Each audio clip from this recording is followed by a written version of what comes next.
वह सदैव सुंदर और जवान बनी रहेगी। यह सोचकर राजा ने वो चमत्कारी फल रानी पिंगला को दे दिया। रानी पिंगला एक दुष्ट औरत थी। वो अपने पति भर्तरी से नहीं बल्कि उनके कोतवाल से प्रेम करती थी।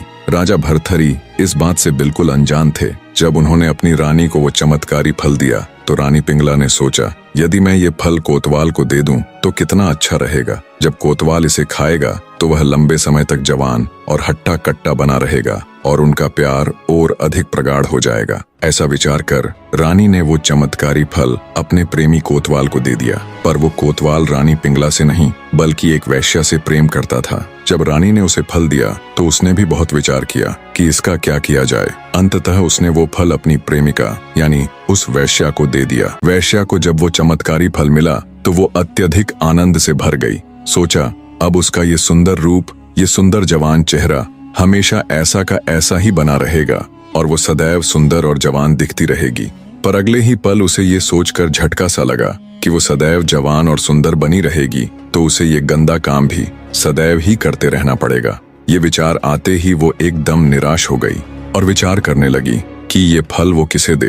पूरी रात बैठकर विचार करने पर उसने सोचा, इस फल के लिए जो सबसे योग्य और उत्तम व्यक्ति है वो है हमारे राजा।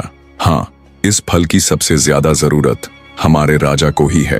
वो हमेशा जवान रहेंगे तो लंबे समय तक प्रजा को भी सभी सुख सुविधाएं देते रहेंगे। मैंने अपनी पूरी जिंदगी में बुरे कर्म ही किए हैं, कम से कम मुझसे ये एक तो अच्छा कर्म हो जाएगा और हो सकता है राजा मुझे खुश होकर बहुत सी धन दौलत भी दे दे और मैं ये देह व्यापार भी त्याग दूं। ऐसा विचार कर वो उस चमत्कारी फल को ले राजा के पास जाती है और उन्हें वो फल दे देती है। राजा ने जब उस फल को देखा तो वो हैरान रह गया। अनेकों तर्क वितर्क उसके दिमाग में एक साथ घूमने लगे। जब राजा ने वैश्या से पूछा कि यह फल उसे कहां से प्राप्त हुआ, तब वैश्या ने बताया कि यह फल उसे कोतवाल ने दिया है। राजा भर्तरी ने तुरंत कोतवाल को बुलवा लिया। सख्ती से पूछने पर कोतवाल ने बताया कि यह फल उसे रानी पिंगला ने दिया है। जब भर्तरी को पूरी सच्चाई मालूम हुई तो उनके पैरों नीचे से जमीन खिसक गई। उन्हें समझते देर न लगी कि रानी पिंगला उन्हें धोखा दे रही है। वो अपनी पत्नी के पास जाते हैं और कहते हैं, रानी, मैंने जो फल तुम्हें दिया था वो कहाँ है? राजा की बात सुन दुष्ट रानी बोली, महाराज, वो फल तो मैंने खा लिया। रानी की बात सुन राजा बोले, अरे रानी, क्या तुमने मेरे लिए जरा सा भी नहीं छोड़ा? क्या तुम अकेले ही अमर होना चाहती हो? तब रानी कुछ कहती उससे पहले ही राजा ने वो फल निकालकर रानी को दिखाया।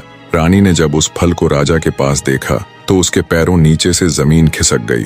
डर और घबराहट के मिश्रित भावों से वो थर थर कांपने लगी। पता नहीं अब राजा उसके साथ क्या करेंगे।